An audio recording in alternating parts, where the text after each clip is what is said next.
All right. So I saw you reading the Amos Wilson book earlier, right? What is it about his teachings that really resonates with you? Sheesh. That's a heavy hitter, man.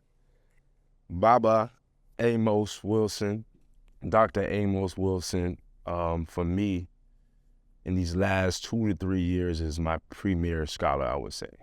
Um, really woke me up and really guided me on that path to understand what it truly meant to study African history. Um, he has a famous quote dealing with true nationalism. And he says true nationalism, takes his tradition, this African tradition, and puts it into context. That true nationalism doesn't take tradition just for tradition's sake and say, oh, well, just because this happened back then, I'm going to do this. But more so takes his history into context to see how it can be productive to him in his economical, socio-political, and his family structure as it refers to the 21st century. So Amos Wilson, I think, is, for me, the guy that I go to whether I'm traveling or, I'm just sitting down, chilling, whether it's Blueprint to Black Power, African Consciousness versus New World Order, falsification of African consciousness, Black Genius. He has a bunch of titles that I really cling to. That is phenomenal works on what it really means to not only study African history, but to understand your context in which you're in, and not just take something from just, and I believe he's one of those guys that said, hey, I know we want to be, Pan-Africanist, and I know we want to, do this and do that for our people, but it's contradictory if we, scream African, African consciousness, Black Power, right hand, by the way, and we go outside and then everything else is owned by another people, right? We built the pyramid. Okay, matter of fact, I'm gonna tell you, I built the pyramid. Now what? He was a guy that really challenged the minds of those, everybody who listened to him. And he called for a sense of urgency. And not only a sense of urgency, but an urgency for the senses.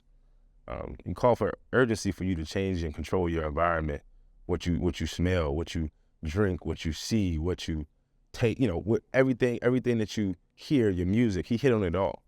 He really opened my eyes to not only the senses, but also to organization. He said that power and the resources to which power brings is void of itself if you don't have organization. He does a thorough study on the UNIA and the Nation of Islam, the Black Panther Party, all of these real revolutionary groups and organizations that has done a lot for us in the diaspora, and abroad.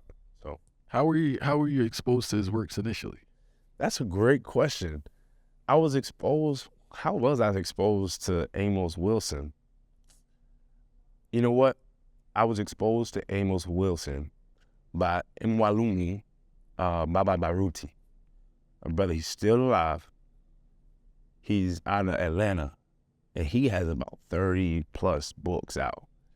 Now, that was a guy, that really was a teacher. Like, he had these lectures, and you just sit there and listen to the lectures.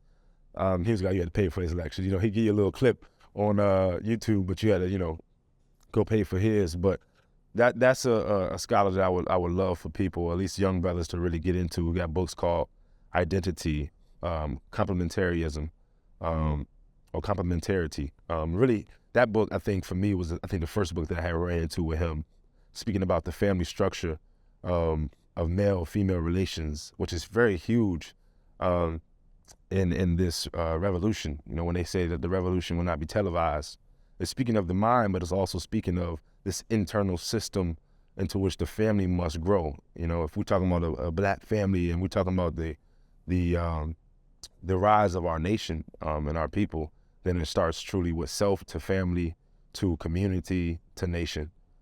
So he recommended a book by Amos Wilson, that the first book that I told you that I read, The African Consciousness versus New World Order. He recommended that book in one of his lectures, and that's how I got into him. Crazy thing enough, when he introduced me to Amos, I was just Amos all the way. I'm like, dang, I gotta go back and get some more Baruti. But with so many brothers that do contribute to this process of really just seeing the world, not in necessarily a different lens, but in an alternative lens into which benefits you most.